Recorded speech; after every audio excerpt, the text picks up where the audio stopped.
ಜೊತೆನಲ್ಲಿ ನನ್ನ ಮನಸ್ಸು ಸತ್ತು ಹೋಗಿತ್ತು.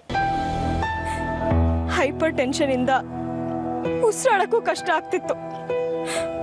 ಅದು ಯಾಕೆ ಅಂತ ಅಪ್ಪ ನನ್ನನ್ನ ಡಾಕ್ಟರ್ ಹತ್ರ ಕರ್ಕೊಂಡು ಹೋದ್ರು. ಆಗ ನಾ ಎಲ್ಲ ವಿಷಯನೂ ಹೇಳ್ಕೊಂಡೆ. ಆಮೇಲೆ ನಿಮ್ಮ ಅಪ್ಪನ ಜೈಲ್ಗೆ ಹಾಕ್ಸಿದ್ರಾ? ಅಂತ ದೊಡ್ಡ ಮನ್ಸಿರೋ ಸಮಾಜದಲ್ಲಿ ಹುಟ್ಟಿರ್ಲಿಲ್ಲ ಕಣೋ ನಾನು. ಅಪ್ಪನ ಜೈಲ್ಗೆ ಹಾಕಿಸ್ಲಿಲ್ಲ, ಅದ್ರ ಬದಲಾಗಿ ನನ್ನನ್ನೇ ಮನೆಯಿಂದ ಹೊರಗೆ ಹಾಕಿದ್ರು.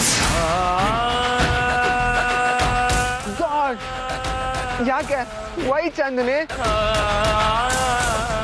ನಮ್ಮ ಪದ್ಧತಿನಲ್ಲಿ ಒಬ್ಬ ಗಂಡಸು ಒಂದು ಹೆಣ್ಣನ್ನು ಮುಟ್ತಾನೆ ಅಂದ್ರೆ ಅವನೇ ಅವಳನ್ನ ಮದುವೆ ಆಗ್ಬೇಕು. ಆದ್ರೆ ಇಲ್ಲಿ ನಾ ಹೇಗೋ ನಮ್ಮಪ್ಪನ ಮದುವೆ ಆಗ್ಲಿ.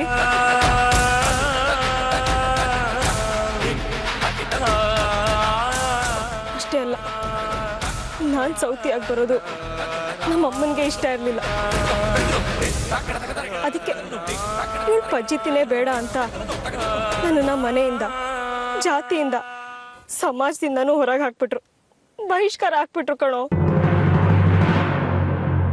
ಅಪ್ಪ, ಅಮ್ಮ, ಅಣ್ಣ, ತಮ್ಮ, ಬಂಧು ಬಳಗ ಎಲ್ಲ ಇದ್ರು.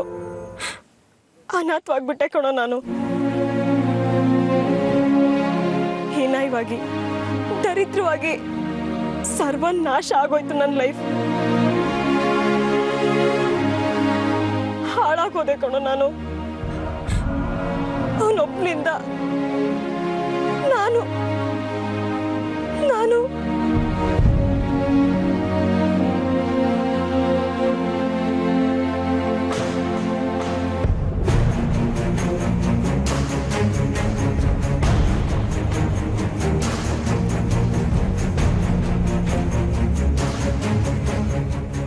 ಪುಟ್ಟ, ಪ್ಲೀಸ್ ಸಮಾಧಾನ ಮಾಡ್ಕೊಡು. ಚಾಂದಿನಿ, ಪ್ಲೀಸ್ ಅಳ್ಬೇಡಮ್ಮ.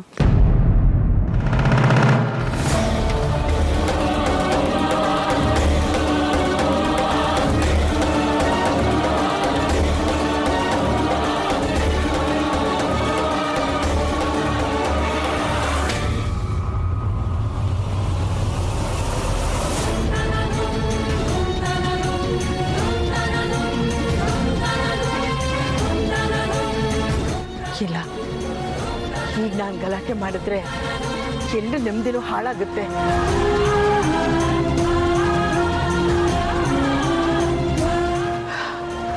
ರಂಗ, ಕೊನೆಗೂ ನನ್ನ ಮಗಳ ಜೀವನದಲ್ಲಿ ಹುಳಿ ಇನ್ಬಿಟ್ಟಿಯಲ್ಲೋ. ಬೆನ್ನ ಹಿಂದೆನೇ ಇವರು.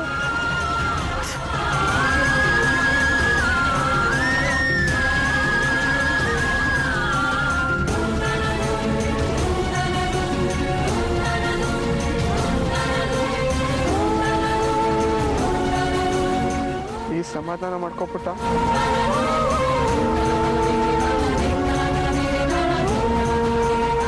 ಪ್ಲೀಸ್ ಕಣೋ. ಈ ನಗುವಿನ ಹಿಂದೆ ಇಂಥ ಘೋರವಾದ ಕತೆ ಇದೆ ಅಂತ ನನಗೆ ನಿಜವಾಗ್ಲೂ ಗೊತ್ತಿರಲಿಲ್ಲ. ಸಾರಿ. ಏ ಬುದ್ದು, ನೀನು ಯಾಕೋ ಸಾರಿ ಕೇಳ್ತೀಯ?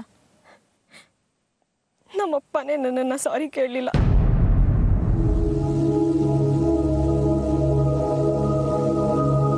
ಪ್ಲೀಸ್ ಪ್ಲೀಸ್ ಪ್ಲೀಸ್ ಅಳ್ಬೇಡ ಕಣೋ, ಪ್ಲೀಸ್. ಇದನ್ನೆಲ್ಲ ಮನಸ್ಸಿಂದ ತೆಗ್ದಾಕ್ಬಿಡು ಪುಟ್ಟ. ಅಲ್ಲಿ ನಮಗೆ ಅಂತ ಎಲ್ಲರೂ ಕಾಯ್ತಾ ಇದ್ದಾರೆ. ಹುಡ್ಕೊಂಬಂದ್ರೆ ಸುಮ್ಮನೆ ತಲೆನೋವು.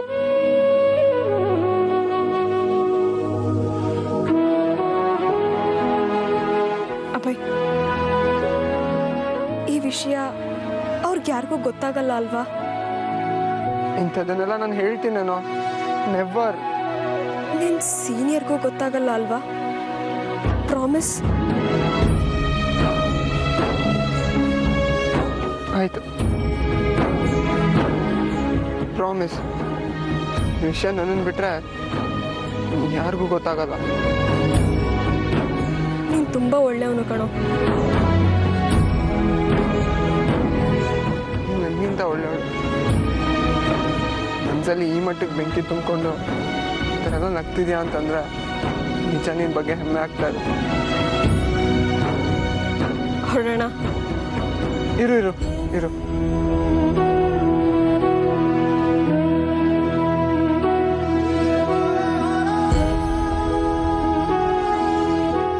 ಈಗ ಹೋಗೋಣ.